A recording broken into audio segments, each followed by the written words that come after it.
Hey, it's Lev from Russian Speaking Club. It's our new rubric where we will learn Russian from TV series and movies. Yesterday I watched a comedy series called Kitchen and I found out some phrases which you can use in your daily life.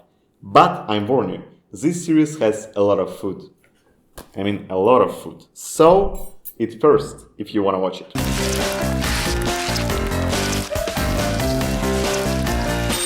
And if you always wanted to practice Russian, to know which TV series or movie to watch, join Russian Speaking Club. It's a 3-week course that will improve your vocabulary and grammar and put your knowledge into practice with Russian speaking sessions. Here you will dive into Russian speaking community of like-minded people from all over the world. And if you like eating, the show Kitchen is for you. The show has plenty of jokes, as well as relatable life situations and recipes, and has a lot of seasons. But here we will start from the first one. By the way, there is a quote on the end of each episode, so fans of Desperate Housewives, hello, you definitely will like it.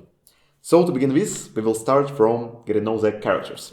Maxim is a young cook who comes to Moscow to get a job in a restaurant, and Vika is an administrator who works in the restaurant Claude Monet, whom Maxim meets in a rather ordinary way, in a club. Больно? Да не, мне просто на собеседование завтра. А мне кажется, у меня нос сломан. Это же мой инструмент. А ты кем устраиваешься? А, повар в ресторан. О! А я тоже в ресторане работаю. The chef is an avid fan of Spartak Football Club. And you know, he's also alcohol enjoyer. Шеф. Шеф. Шеф! Тихо.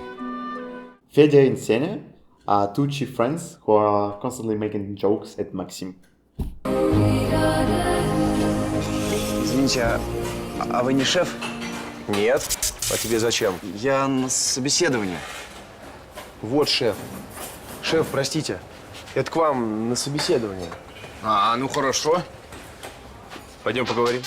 Here, guys pretended that Senya is the chief of the restaurant. That was their first joke at Maxim. Dmitry Vladimirovich, he's the owner of the restaurant. Look at this guy. Look at him. Look at him. He's here. Now we know all of the characters. And let's move into analysis. Russians love using these set phrases in their lives. And you know, let's check them out. Не мое собачье дело. Wait, what? They literally said, it's not of my doggy business? But what do dogs have to do with it? But you know, in real life it means it's not of your damn business. And it's a really rude way to say, do not interfere with me. Here's the subtitles, guys. I'm gonna say it in Russian right now, so listen. Не твое собачье дело, почему я не пришел сегодня на работу. But don't say it to people with whom you have good relationships because it's polite. Okay, moving on. The next phrase, I'm gonna say it in Russian right now, so be careful. And here we go. Прямо на носу.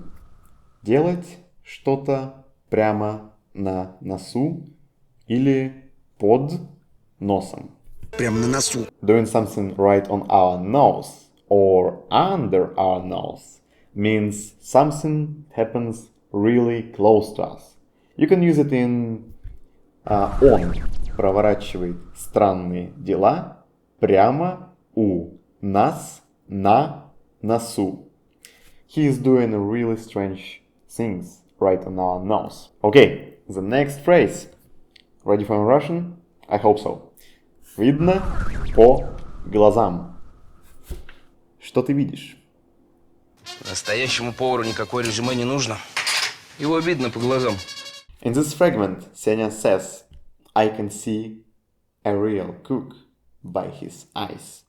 Видеть по глазам means that by the first glance, you can understand which kind of person he is or what he feels. You can use this expression when you're saying, I can see that you don't understand me in your eyes, or I can see in his eyes that he is a good person.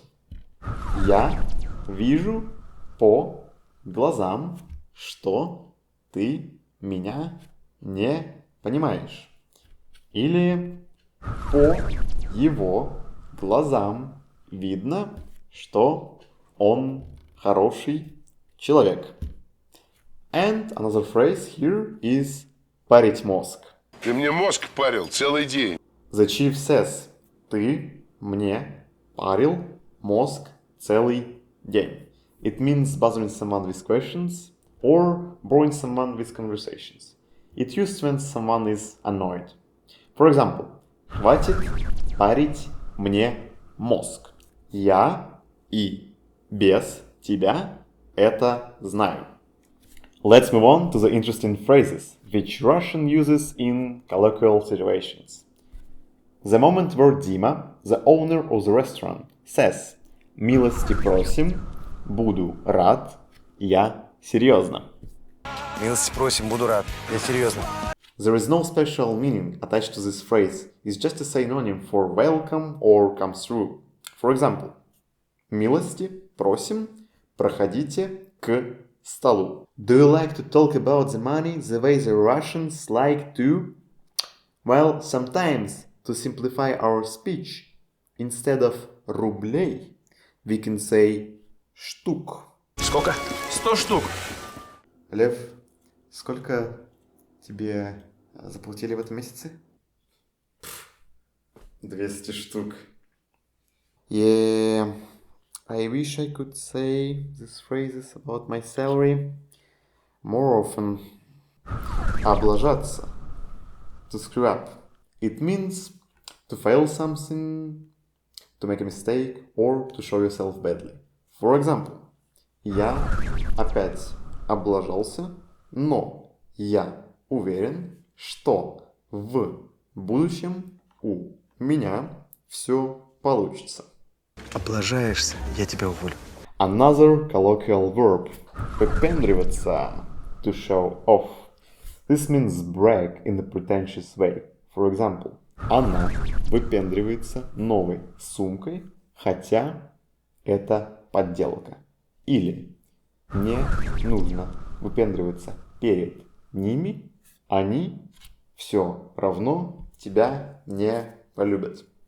Our video is coming to the end, and if you want to see more reviews on Russian TV series and movies, write it in the comment section below. Hit the like button, subscribe and join Russian Speaking Club to learn, practice and have fun. До скорого!